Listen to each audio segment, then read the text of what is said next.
우리는 계속해서 팔복의 말씀을 함께 나누고 있습니다. 제가 상당히 몸 관리를 열심히 하는 사람인데, 이번에 달라스 지역에 황사가 좀 심하게 온 것 같아요. 그래서 제가 알러지가 가뜩이나 있는데 황사까지 겹쳐져서 목 상태가 굉장히 좋지 않습니다. 그래서 오늘 말씀을 들으실 때 원래 제 목소리 아시죠? 꾀꼬리 같은 목소리 아시죠? 그런데 지금 굉장히 걸걸한 목소리가 나오고 있다는 거 좀 이해해 주시고 오늘 말씀에 잘 귀를 기울이시기를 바랍니다. 여러분, 하나님께서는요, 우리에게 은혜를 주시고 은혜를 더욱더 많이 부어주십니다. 믿으십니까? 아멘. 자, 그것을 안다면 우리가 그냥 있을 수 없죠. 우리 앞뒤로 옆으로 한번 인사 나눌 때 오늘 은혜 받기 딱 좋은 날입니다 라고 인사 한번 나누도록 하겠습니다. 앞뒤 옆으로 은혜 받기 딱 좋은 날입니다. 인사 한번 나눕시다. 딱이 중요해요. 은혜 받기 딱 좋은 날입니다. 오늘 은혜 받기 딱 좋은 날입니다. 맞습니다. 오늘 은혜 받기 딱 좋은 날입니다. 하나님께서 우리에게 은혜를 주십니다. 그 은혜는 하나님의 선물이라고 이야기를 합니다. 그러나 은혜 받은 것으로 그치는 인생이 아닙니다. 우리는 믿는 사람으로서 은혜를 받았다면 그 은혜 받은 자로서의 하나님 백성다운 삶을 살아갈 수 있어야 됩니다. 그래서 예수님께서는 많은 은혜를 베푸심과 동시에 너가 하나님의 사람이라고 한다면 이렇게 살아가라 라고 말씀하시면서 우리에게 주신 말씀이 바로 산상수훈입니다. 이 산상수훈은 바로 하나님 나라 백성들이 살아가는 삶의 원리를 말씀해 주고 있다라고 우리는 생각해 볼 수 있는 것이죠. 이 하나님 나라에 들어갈 수 있는 훈련을 단단하게 시켜주고 계시는 겁니다. 이 산상수훈의 핵심이 뭐라고 얘기했죠? 바로 팔복이라고 말씀을 드렸습니다. 이 팔복은 삶의 원리를 세 가지로 설명하고 있는데요. 이 삶의 원리를 저는 관계로 풀었다라고 말씀드렸죠. 삶의 원리 가운데, 우리 인생 가운데 가장 중요한 것, 진정한 복은 바른 관계다라고 말씀드렸잖아요. 그죠? 그래서 이 팔복을 세 가지의 관계로 정리할 수가 있습니다. 첫 번째 무슨 관계입니까? 하나님과의 관계. 하나님과의 절대 의존적인 관계를 첫 번째 말씀드릴 수 있고요. 두 번째는 뭡니까? 사람과의 관계. 내가 사람들을 어떻게 도울 수 있을 것이냐에 대한 관계에 대해서 말씀을 하고 있습니다. 마지막이 의미와 사명을 갖게 하는 내가 하고 있는 일과의 관계입니다. 이 세 가지 관계를 이 팔복에서는 이야기해주고 있다는 것이죠. 팔복 중에 앞선 네 가지의 복은 하나님과의 절대 의존의 관계로 들어갈 수 있게 하는 축복의 문이다라고 말씀을 드렸습니다. 첫 번째 문이 무엇입니까? 비움의 복의 문. 두 번째가 애통의 복의 문. 또한 세 번째가 온유의 복의 문입니다. 그리고 오늘 우리가 함께 나눌 말씀이 바로 목마름의 복의 문입니다. 이 네 가지 복의 문을 차례로 열어가면서 우리는 하나님과의 깊은 영적 교제, 영적 사귐의 관계 속으로 들어갈 수가 있게 되는 겁니다. 하나님과의 영적인 관계가 강하게 형성될 때 우리의 삶이 흔들리지 않을 수 있습니다. 여러분, 왜 이렇게 흔들립니까? 갈대같이 이랬다 저랬다, 오늘은 맑음 내일은 흐림, 왜 이러는 겁니까? 이유는 간단합니다. 우리가 강하지 않기 때문에 그렇습니다. 그런데 믿음의 사람이라고 한다면 어떤 시련이 와도 어떤 어려움이 와도 담담하게 이겨나갈 수 있습니다. 하루하루 잔잔한 날이 없는 풍랑이 막 몰아치는 인생이라고 하더라도 저와 여러분은 이겨낼 수 있다는 것이죠. 그 이유는 삶의 뿌리를 어디다가 하나님께 우리는 내려놓고 있기 때문에 하나님으로부터 놀라운 능력을 공급받는 인생이므로 우리는 이기며 살아갈 수 있다라는 겁니다. 오늘 하나님과의 절대 관계의 마지막 문을 함께 열도록 하겠습니다. 무슨 문이라고 그랬죠? 목마름의 복의 문입니다. 이 목마름의 복의 문을 활짝 열면서 먼저 우리 스스로에게 이러한 질문을 한번 던져봤으면 좋겠습니다. 나는 무엇에 미쳐 있는가? 한번 여러분에게 진짜 한번 물어보세요. 나는 무엇에 미쳐 있는가? 던져보셨습니까? 뭐에 미쳐 계신 것 같아요? 여러분, 사람이 행복하게 살려면요, 무언가에 미쳐야 됩니다. 무언가에 미치지 않으면 사람은 절대로 행복할 수도 없고 위대한 일을 해낼 수도 없습니다. 미쳐야 됩니다. 미쳐야지 위대한 것, 아주 값지고 귀한 것이 나올 수 있다는 것이죠. 여러분, 그 음료수 중에 이거 안 먹어보신 분 안 계실 것 같아요. 코카콜라 드셔보셨습니까? 안 드셔보신 분들은 저기 멀리서 오신 분들 같은데, 예, 다 한 번쯤은 드셔보셨을 거라고 생각을 해요. 이 코카콜라 사장이 이런 말을 했다라고 하더라고요. 내 혈관에는 피가 흐르지 않고 코카콜라가 흐르고 있습니다. 이렇게 얘기했다고 하더라고요. 말도 안 되는 소리 하고 있는데 하여튼간 그런 말 했다고 하더라고요. 이 얘기는 뭐냐면은 그만큼 이 코카콜라 사장이 자기 회사에 미친 겁니다. 그러니까 세계적인 기업이 된 거 아니겠습니까? 여러분이 또 잘 알고 있는 M자 뭡니까? 맥도날드 다 알죠, 그죠? 아니 십자가가 기독교를 상징하는 그런 심볼이라고 한다면 M이라는 글자는 당연히 맥도날드를 상징하는 표시다라고 할 수 있을 겁니다. 어린아이들이요, 십자가는 몰라도 M자는 안 돼요. 예, M자는 안다고 하더라고요. 맥도날드가 그렇게 유명해진 이유는 이 맥도날드의 이 창립자인 레이 크락이라는 사람이 맥도날드에 미쳤기 때문에 그렇습니다. 어디를 가도요, 맥도날드 없는 데가 거의 없어요. 그 정도로 이런 미친 사람이 많은 일들을, 위대한 일들을 해내었다라는 것이죠. 저는 좋아하는 운동이 있습니다, 개인적으로. 제가 배드민턴을 굉장히 좋아합니다. 그래서 어중간한 분한테 제가 배드민턴을 이렇게 말하면 또 교만해질 수 있으니까 보통보다는 잘합니다. 예, 선수들보다는 당연히 못하고요. 보통보다는 잘합니다. 왜냐하면 제가 배드민턴에 한때 미쳤었거든요. 너무 재밌는 거예요, 배드민턴이. 그래서 시간만 나면 아침이든 저녁이든 배드민턴을 치러 다녔습니다. 주위에 있는 분들 보면서 와, 저 친구 잘 치네? 라고 생각하시면서 막 삼계탕도 끓여주셔가지고 선수 육성해야 된다고 막 끓여주시기도 하고요. 그런 재미에 계속해서 열심히 배드민턴을 쳤던 것 같아요. 그렇게 배드민턴을 열심히 치다 보니까 다른 사람들보다는 조금 좋은 실력을 가지게 되었던 것 같습니다. 혹시 배드민턴에 관심 있으시면 언제든지 얘기하시면 제가 강습을 해드리도록 하겠습니다.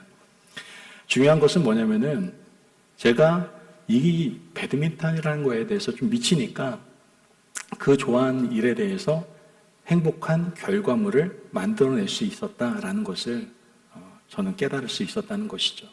여러분, 그런데 이건 운동뿐만이 아닙니다. 신앙에도 마찬가지예요.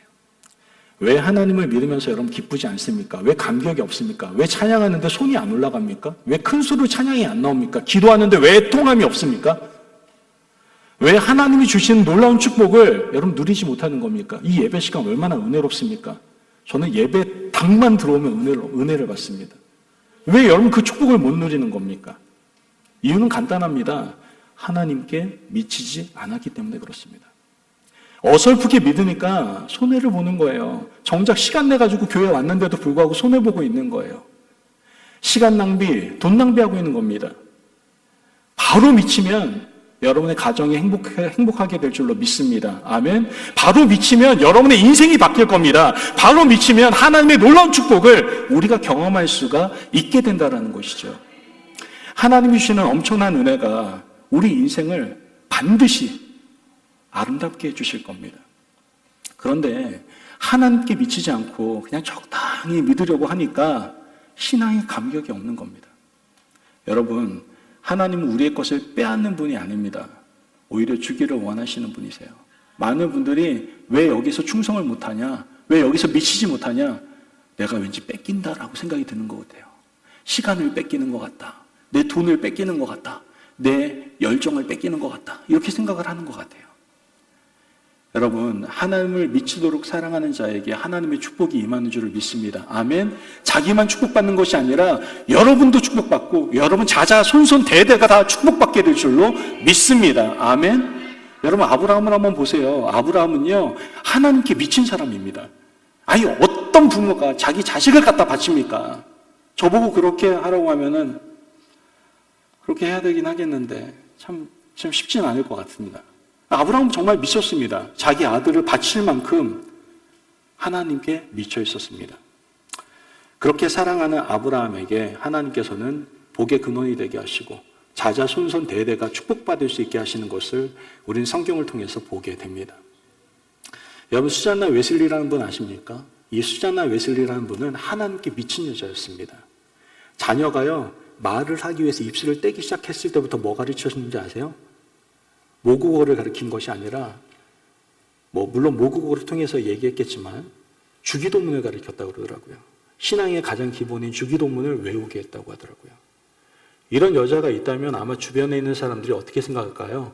해도 너무하다. 또라이 아니야? 이렇게 생각할 수도 있을 것 같아요. 미친 거 아니야? 이렇게 얘기할 수도 있겠죠. 그런데 어떻게 되었습니까? 이 수잔 웨슬리라는 어머니를 통해서 2명의 위대한 신앙인이 태어나게 됩니다. 한 명이 바로 이 감리교를 창시한 존 웨슬리, 그 다음에 아름다운 찬송가를 많이 작사 작곡한 찰스 웨슬리, 이 2사람의 신앙의 위인들을 탄생하게 만듭니다. 한 사람이 하나님께 미치면 그 사람 때문에 많은 사람들이 복을 받게 되는 겁니다. 여러분 부탁드립니다. 이왕 믿는 거 대충 믿지 마시기를 바랍니다.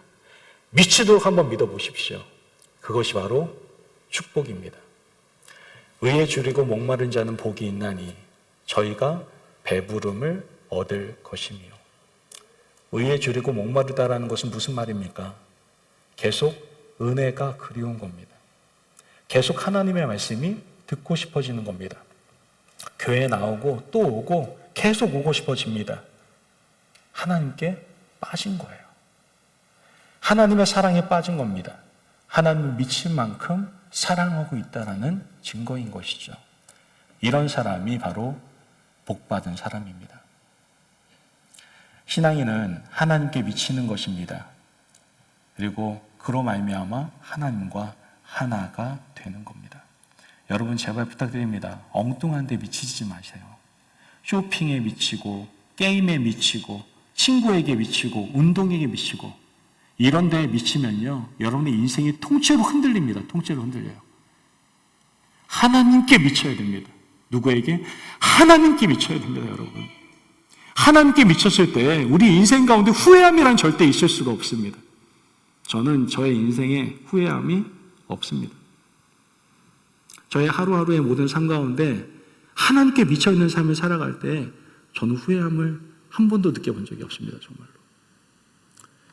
여러분, 하나님께 미치셔서 하나님과 더욱 깊은 절대 의존 관계로 들어감으로 여러분의 인생이 더욱더 단단해지고 행복해지시기를 주님의 이름으로 축복합니다. 아멘. 자, 그렇다면 우리가 미쳐야 돼요. 하나님께 미쳐야 돼요. 이런 하나님께 미친 사람은 반드시 가지고 있는 것이 있습니다. 뭐냐? 바로 영적인 목마름입니다. 여러분, 우리에게 영적인 목마름을 가질 수 있어야 돼요. 하나님과 가까이 다가간 사람들은 더 목마를 수밖에 없어요. 왜 더 목마를 수밖에 없을까요? 좀 이상하게 생각하는 분들이 있을 수 있어요. 아니, 목마르다고 하면은 오히려 정말 막 힘들고 어려워야지 목말라야 되는 거 아닌가? 이렇게 생각할 수 있죠. 그런데 반대입니다. 하나님께 더 가까이 간 사람일수록 하나님에 대해서 더 목말라 하게 됩니다. 여러분 한번 생각해 보세요. 사랑하는 연인이 있어요. 여러분도 다 사랑 한 번쯤 해보셨잖아요. 그죠? 여기 사랑 한 번쯤 안 해보신 분은 안 계실 거라고 생각해요. 다 사랑했을 때 이 둘의 관계는 세상과도 비교할 수 없을 정도로 굉장히 가까운 관계일 겁니다. 그래서 한시도 안 보면 언제나 보고 싶어지는 그런 관계가 바로 연인 관계죠. 그래서 집에 데려다 줄 때도 1시간 거리라고 해도 거기는 1시간 금방이야. 내가 데려다 줄게 하고 데려다 주지 않습니까? 데려다 주고 나면 또 그 여자친구가 남자친구에게 어떻게 혼자 보낼 수가 있냐고 하면서 또 같이 한번 왔다 갔다 하다 보면 시간 계속 흘러가고, 예, 헤어지기가 싫은 거죠. 제가 그랬냐고요? 그랬던 적이 있었던 가물가물한 기억은 있긴 한데요. 하여튼 헤어지기 싫잖아요. 그죠? 여러분, 만나면 헤어지기 싫은 것이 바로 연인의 관계일 겁니다. 전화를 해도 한 번 하면은 2-3시간 전화하고 그러지 않습니까? 가까우면 가까울수록 더 목마름을 느끼게 된다는 것이죠. 이것이 바로 사랑입니다. 하나님을 사랑하면 사랑할수록 더 하나님께 목마름을 느낄 수밖에 없게 된다는 것이죠. 저희 교회에서 예배를 마치고 난 다음에 저에게 이렇게 말씀하시는 분이 계십니다. 목사님, 오늘 말씀에 진짜 은혜 많이 받았습니다. 이렇게 말씀하시는 분들이 계세요. 저는 처음에는 이것이 그냥 일상적인 인사라고 생각했습니다. 형식적인 그냥 얘기라고 생각을 했습니다. 그런데 제가 이 교회에서 지금 9년 차잖아요. 계속 있으면서 그분이 하시는 말을 계속 떠올리면서 그분을 봐요. 그분이 하신 말은 형식적인 것이 아니라 정말 진심이었다라는 것을 제가 깨닫게 됩니다. 그러면서 제가 느끼는 것이 있어요. 은혜는 은혜로운 자가 받는다라는 거예요. 누가 받는다고요? 은혜는 은혜로운 자가 받는다고요. 오늘 말씀에 은혜 받는 사람은 은혜로운 자가 말씀을 받게 되는 겁니다. 믿으십니까? 아멘. 여러분, 사람이 병이 나지 않습니까? 병이 나면 제일 먼저 하지 못하는 게 있어요. 음식을 못 먹어요. 음식을 못 먹으니까 당연히 내장기관이 다 약화될 수밖에 없겠죠. 그래서 힘들 수밖에 없습니다. 병뿐만 아니라 집안에 큰 문제가 있어도 밥맛이 떨어지게 됩니다. 음식을 잘 먹는다는 것은 마음이 편하고 몸이 건강하다라는 증거다라는 것이죠. 하나님의 은혜에 목마름, 갈급함이 있다라는 말은 영적으로 은혜를 계속해서 갈급하고 원한다라는 얘기입니다. 왜 그렇습니까? 영적으로 건강하기 때문에 그런 거예요. 건강하기 때문에. 시험에 든 사람, 믿음이 약한 사람, 이런 사람이 더 은혜를 사모할 것 같은데 안 그래요. 시험이 든 사람이나 믿음이 약한 사람들은요, 정말 은혜 받아야 되는데 오히려 은혜 못 받습니다. 이렇게 말씀을 전해도 상태 안 좋은 분들은 목사님 오늘 나들으라고 하는 소리 같은데 이렇게 생각하신단 말이에요. 건강해야지 은혜 받을 수 있어요. 오히려 건강해야지 더 크게 하나님의 놀라운 은혜를 경험할 수 있다니까요. 시험에 든 사람은요, 오히려 은혜 받기 어렵습니다. 먼저 영혼의 병을 치료받아야 됩니다. 그래야 은혜를 받을 수가 있는 거예요. 은혜는 영적으로 건강한 사람이 받을 수가 있게 된다는 것이죠. 여러분, 첫 번째 복이 뭐예요? 바로 비움의 복의 문이라고 말씀드렸습니다. 이 비움의 복의 문을 통해서 우리는 마음을 비우게 됩니다. 마음이 가난한 자, 심령이 가난한 자는 복이 있나니. 그죠? 두 번째, 애통의 복의 문을 통해서 죄의 문제를 해결받게 됩니다. 애통하는 자는 복이 있다라고 얘기하지 않습니까? 세 번째 복, 온유의 복의 문을 통해서 하나님과 동행을 하게 됩니다. 여러분, 이렇게 복의 문을 통과한 사람들이 얼마나 건강하겠습니까? 영적으로. 그러니까 하나님의 은혜에 목마름이 생기게 되는 겁니다. 하나님을 향해 목마르다는 것은 하나님을 사랑하고 있다는 겁니다. 하나님과 깊은 사랑의 관계로 들어갔다라는 것이죠. 여러분, 제발 목마름이 있으셔야 됩니다. 목마름을 통해 우리의 영적인 건강, 영적인 상태를 점검할 수 있어야 됩니다. 여러분 가운데 목마름이 없다면 지금 병든 겁니다. 여러분, 멀쩡하게 한 군데도 아픈 데가 없는데요? 겉은 멀쩡할지 모르겠지만 여러분 영적으로는 지금 병들어 있는 겁니다. 제가 만약에 목회가 힘들다 이렇게 얘기하면은요, 저한테 대놓고 얘기하지 마시고 그냥 목사님 상태 안 좋구나 이렇게 생각하시면 됩니다. 우리 성도님들 중에서 신앙생활하는 게 힘듭니까? 교회 일하는데 충성하는 게 왠지 모르게 막 부담되기 시작합니까? 영적으로 병든 겁니다, 여러분. 어디가 병이 들었는지 여러분 찾아내시기를 바랍니다. 요한계시록에서 이러한 사람들에 대해서 분명히 경고를 합니다. 요한계시록 2장 4절에서 5절 말씀 같이 읽어보도록 하겠습니다. 4절에서 5절입니다. 시작. 그러나 너를 책망할 것이 있나니 너의 처음 사랑을 버렸느니라. 그러므로 어디서 떨어졌는지를 생각하고 회개하여 처음 행위를 가지라. 만일 그리하지 아니하고 회개하지 아니하면 내가 내게 가서 내 촛대를 그 자리에서 옮기리라. 아멘. 여러분, 내가 무엇 때문에 주님에게서부터 멀어졌는지, 왜 내가 주님께 가까이 가기 싫은지 한번 살펴보고 우린 회개할 수 있어야 됩니다. 그리고 내가 다시 첫 번째 문을 열어야 되겠다라고 마음을 가져야 돼요. 마음의 욕심을 버리고 죄를 보며 눈물을 흘리며 하나님의 힘을 경험하면서 하나님과 동행할 때 여러분의 삶 가운데 다시 영적인 목마름이 시작되고 회복될 줄로 믿습니다. 여러분, 은혜의 목마름은 은혜가 없어서 목마른 것이 아니라 은혜가 차고 넘쳐야 은혜의 목마름을 갖게 된다는 것을 기억하시고 늘 영적인 목마름을 가지시는 저와 여러분이 되시기를 바랍니다. 아멘.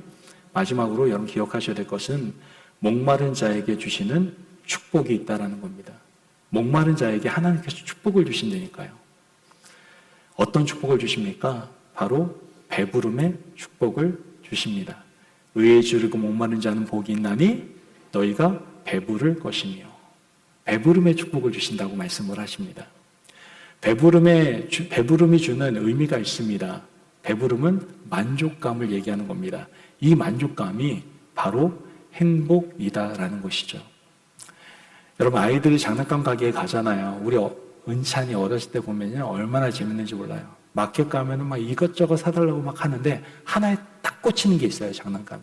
그러면은 그 장난감을 딱 손에 딱 집어들고 그 다음에 하는 행동은 언제나 동일합니다. 뭐라고 얘기할까요? 집에 가자. 그 수많은 장난감이 있는데도 불구하고 이젠 더 이상 필요 없어. 이거 하나 잡았으니까 자기가 원하는 걸 잡았기 때문에 집에 가서 이걸 조립하고 가지고 놀아야 되는 거예요. 여러분, 왜 다른 장난감이 눈에 들어오지 않는 겁니까? 그 이유는 그 아이에게 그것으로 만족감이 있었기 때문에 그런 겁니다. 이 만족감이 바로 행복이다라는 것이죠. 사람들이 이 만족감이 없기 때문에 남편이 아내에게 컴플레인하는 겁니다. 그리고 아내가 남편에게 컴플레인하고 자녀가 부모가 자녀에게 컴플레인하는 겁니다. 여러분 가정은 별로 컴플레인 안 하나 봐요. 불평이 없나 봐요. 얼굴에 우리 얘기 같지 않은데 이런 식으로 얘기하시는 것 같아요. 부끄러운 고백인데 이번 주가 저희 아이들 스프링 브레이크였습니다. 봄방학이었어요. 그래서 아이들하고 좀 좋은 시간을 갖기 위해서 우리 이번에 패밀리 타임 가질 때 주제가 있어. 주제가 뭐냐? No complaint, to be happy. 이렇게 정했어요. 근데 아이들이 멍한 눈으로 쳐다봐요. 한번 해보자는 거죠, 그렇게. 근데 그 약속이 딱 3분 만에 깨졌습니다. 제가 차를 몰고 나가면서 저는 내비게이션을 잘 보고 가고 있었는데 저희 아내가 반대 방향이라고 얘기하는 거예요. 그래서 아니 내비게이션은 이렇게 가라고 했는데 저는 정중하게 얘기했다고 생각하는데 뒤에서 아이들이 저에게 아빠 no complaint 이라고 얘기를 하더라고요. 예.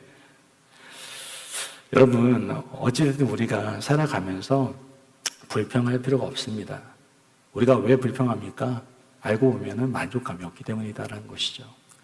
의에 주리고 목마른 자에게 하나님이 주는 축복은 다른 것이 아닙니다. 바로 만족감입니다. 세상은 결코 만족감을 주지 않습니다. 여러분, 죄가 만족감을 준다고 생각하십니까? 죄가 만족감을 주지 않습니다. 만약에 죄가 만족감을 준다면 어떻게 되겠습니까? 사람들이 더 이상 죄를 짓지 않게 되겠죠. 그러면 사탄의 나라가 설 수가 없습니다. 그래서 세상에는 만족감이 있을 수 없다는 것이죠. 죄는 만족을 모릅니다. 세상은 점점 더 갈증을 느끼게 할 뿐이다라는 거예요. 그래서 이 속담이 이런 의미는 아니었을 텐데 그런 생각이 들더라고요. 바늘도둑이 소도둑된다. 예, 만족감이 없으니까 더 큰 걸로 향해서 죄를 짓게 된다라는 거죠.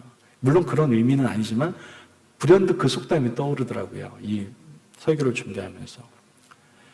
여러분, 사람들은 만족감을 찾아서 방황하고 있습니다.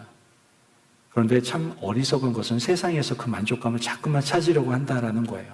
세상에 아무리 찾아보기 위해서 노력해 보십시오. 만족감이 있는지. 절대로 세상에는 만족감이 없습니다. 그래서 우린 찬양으로도 고백하지 않습니까? 어떤 찬양이요? 만족감이 없었네라는 찬양으로 우린 고백할 수 있지 않습니까? 다 아시는 찬양이죠? 사람을 보며 세상을 볼 땐 만족감이 없었네. 나의 하나님 그분을 볼 땐 나는 만족하였네. 저기 빛나는 세상을 보라. 또 저기 서 있는 산을 보아라. 천지지신 우리 여호와 나를 사랑하시니 나의 하나님 한 분만으로 나는 만족하였네. 믿으십니까? 아멘. 세상은 만족함을 줄 수 없지만 하나님으로 우리는 만족할 수 있다는 거예요. 여러분, 진정한 만족함이란 세상이 줄 수 있는 게 아닙니다. 하나님이 주시는 축복입니다. 오직 주님을 통해 만족감을 얻는 사람은 우리가 살아가는 모든 세상 가운데에서 하나님 나라를 경험할 수가 있게 되는 겁니다. 이 만족감이 저는 우리 성도님들 가운데, 가정에, 또한 일터 가운데, 또한 교회 생활 가운데 충만하시기를 주의 이름으로 축복합니다. 아멘. 여러분, 그리스도인은 이 만족감을 가지셔야 돼요. 마음에 충만해야 됩니다. 하나님께서 내게 주신 부모, 자녀를 향해 우리는 만족감을 가져야 되고요. 교회 오면은 목사님을 향한 만족감이 충만하시게 됩니다. 아멘이 안 나오시네요. 예, 아멘. 예. 충만하셔야 돼요. 그래야 교회 생활 잘 하실 수 있어요.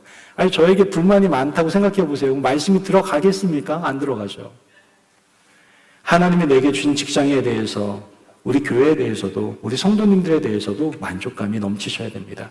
그래야 늘 기쁘고 행복하고 감사한 삶을 살 수가 있게 되는 겁니다.